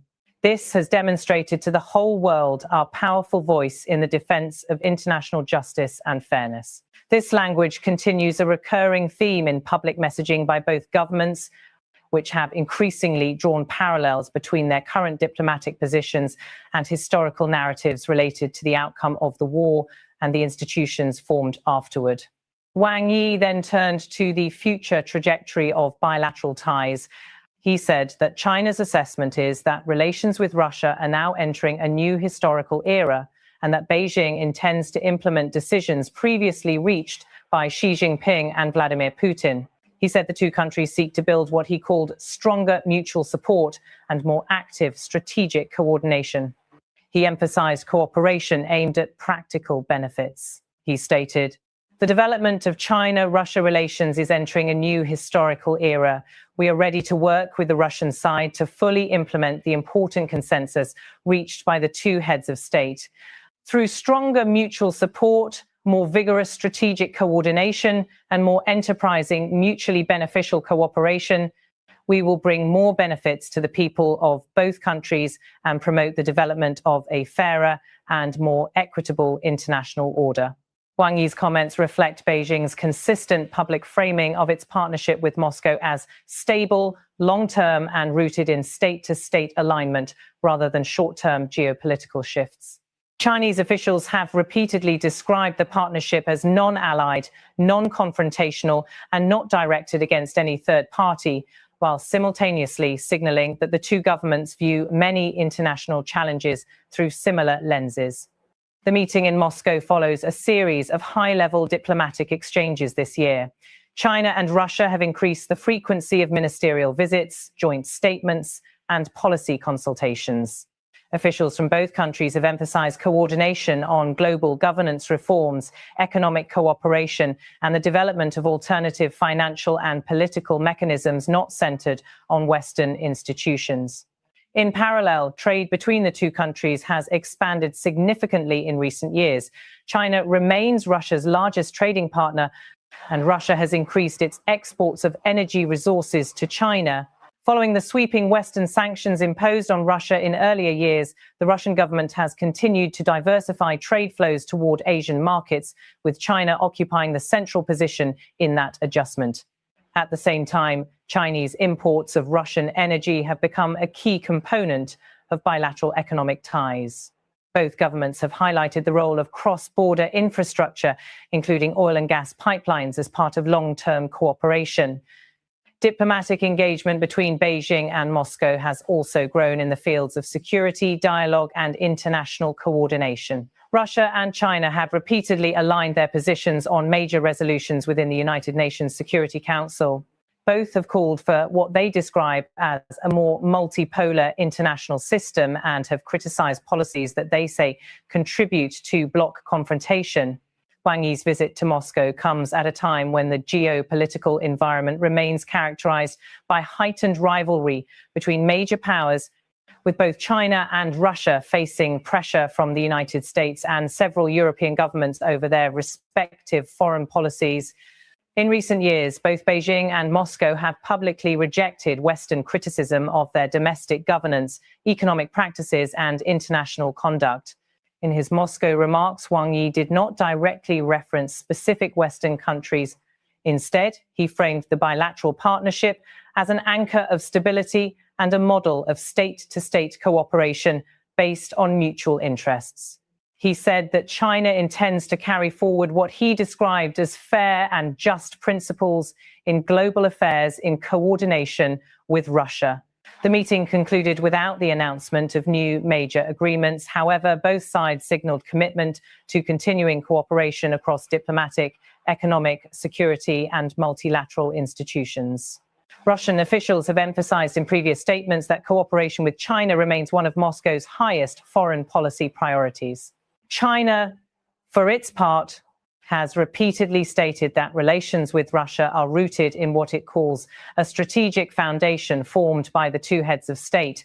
Beijing has also described the partnership as playing a stabilizing role in global affairs. The public messaging from the Moscow meeting remains consistent with that longer-term narrative. Wang Yi's comments reiterated themes that have formed the core of Chinese diplomacy in relation to Russia over the past decade: respect for sovereignty, opposition to what Beijing sees as unilateral sanctions, support for reforms in international systems, and alignment on how global security challenges are interpreted. During the press availability, Wang Yi focused largely on describing the principles guiding the next phase of cooperation. He did not reveal new policy initiatives or concrete deliverables, but emphasized continuity and the direction set by national leadership. China, he said, will work with Russia to implement agreements already reached. The statement from Wang. So as y'all can see, they've already set up themselves as far as to fight off the normal the sanctions, the different things that the Western side likes to do in these times, kind of cut off access to other people. They've already been building against all that to this point. So a lot of the same tools that they would be able to use in other times, as far as with these sanctions, dictating where trade is going to go or anything like that, we're not going to be able to do currently. But it's just interesting to see. I did see the time. I thought it was actually earlier. Thought I had a lot more time, but I'll have to go. But we'll definitely have to do a part 2. I don't know if I'm going to go on tomorrow to do the part 2 or Tuesday, but just keep on the lookout, because we definitely got to get more into this with these relationships between China and Russia, if this is really a World War III that's coming on, and why people are so oblivious, even if it is, that they're going to support Trump no matter what. Like, that's their wise zaddy. So I just want to get people's mindsets on that and seeing of what's to be, what's to come. And are they saying there's nothing to worry about? World War III will happen and we'll be fine? Or if they have plans as far as to benefit from any kind of war efforts that are coming on, or thinking that negotiations will happen to cease all war efforts and to bring peace. I don't know. Next Sunday, pull up to Clubhouse for sure. Next Sunday, I will. Around this time, Green Pill. But y'all, peace. Thank y'all for coming out. Green Pill, Blad Umbre. Be on the lookout, because I definitely will be bringing this back so we can talk more about this. And I'm sure by the next time I'm talking about this, there'll be even more so stuff to talk about, because it's deep right now with the history, with what's happening with the war in Iran. Okay, yeah, I'll be at Clubhouse next Sunday around the time. So peace, everyone. Peace and love.